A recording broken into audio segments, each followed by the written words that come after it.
পায়েলকে সমর্থন আর তারপরই আনফ্রেন্ড। নতুন অপর্ণার সঙ্গে জিতুর সম্পর্কে টানাপোড়েন।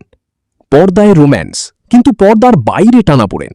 এই মুহূর্তে জিতু কমল আর শিরিন পালের সম্পর্ক নিয়ে ঠিক এই কথাটাই ঘুরছে দর্শকদের মনে।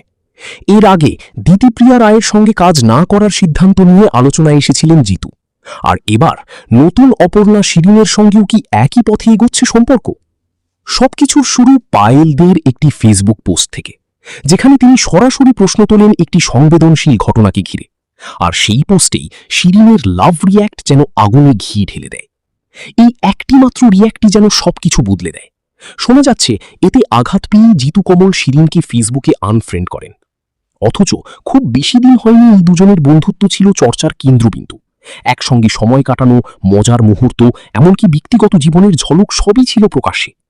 তাই এই হঠাৎ দূরত্ব তৈরি হওয়ায় প্রশ্ন উঠছে, এটা কি শুধুই একটি ভুল বোঝাবুঝি, নাকি আরও গভীর কোনো সমস্যা? নেটিজেনদের মধ্যেও মতভেদ স্পষ্ট। কেউ বলছেন শিরিন নিজের মত প্রকাশ করেছেন, তাতে দোষ কি? আবার কেউ মনে করছেন এই ঘটনার পর তাদের একসঙ্গে কাজ করা কঠিন হয়ে যেতে পারে। এখন দেখার এই সম্পর্ক কি আবার আগের জায়গায় ফিরবে, নাকি এখানেই ইতি টানবে জিতু শিরিন অধ্যায়।